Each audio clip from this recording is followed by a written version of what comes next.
কাতার বৈঠকে ইরান যুক্তরাষ্ট্র শান্তির পথে কতটা অগ্রগতি? শান্তি নাকি নতুন অচলাবস্থা? কি হতে চলেছে মধ্যপ্রাচ্যে জানতে শেষ পর্যন্ত চোখ রাখুন। মধ্যপ্রাচ্যের দীর্ঘদিনের উত্তেজনাপূর্ণ সম্পর্কের নতুন অধ্যায়ের সূচনা হতে পারে কাতারের অনুষ্ঠিতব্য ইরান যুক্তরাষ্ট্র বৈঠকের মাধ্যমে।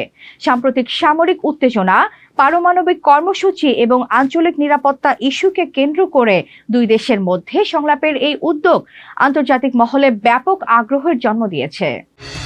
ঘরে বা ইন্ডাস্ট্রিতে ম্যাগনেস্টার কেবলস, বিশুদ্ধ কপারের নিরাপদ কেবলস, আপনার নিরাপত্তার সঙ্গী। কূটনৈতিক সূত্রগুলো বলছে বৈঠকের মূল আলোচ্য বিষয় থাকবে পারমাণবিক কর্মসূচি, নিষেধাজ্ঞা শিথিলের সম্ভাবনা, আঞ্চলিক নিরাপত্তা এবং ভবিষ্যৎ সংঘাত এড়ানোর পথ খোঁজা। কাতার দীর্ঘদিন ধরে মধ্যস্থতাকারী হিসেবে গুরুত্বপূর্ণ ভূমিকা পালন করে আসছে এবং এবারও দুই দেশের মধ্যে যোগাযোগ স্থাপনে সক্রিয় ভূমিকা রাখছে। বিশ্লেষকদের মতে এই বৈঠক থেকে তাৎক্ষণিক কোনো বড় চুক্তি হওয়ার সম্ভাবনা কম, তবে উভয় পক্ষ যদি নিয়মিত সংলাপ অব্যাহত রাখার বিষয়ে একমত হতে পারে তাহলে ভবিষ্যতে উত্তেজনা প্রশমনের একটি কার্যকর ভিত্তি তৈরি হতে পারে। HPL uPVC pipe and fittings, শক্ত, মজবুত ও দীর্ঘস্থায়ী, এক পাইপে জীবন পার।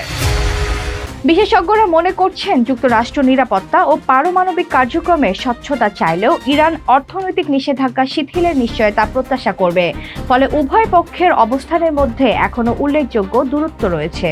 আন্তর্জাতিক পর্যবেক্ষকদের মতে দোহার এই বৈঠক সফল হলে শুধু ইরান যুক্তরাষ্ট্র সম্পর্কই নয়, গোটা মধ্যপ্রাচ্যের ভূরাজনীতিতেও ইতিবাচক প্রভাব পড়তে পারে। অন্যদিকে আলোচনায় অগ্রগতি না হলে অঞ্চলটিতে নতুন করে উত্তেজনা বৃদ্ধির আশঙ্কাও উড়িয়ে দেওয়া যাচ্ছে না।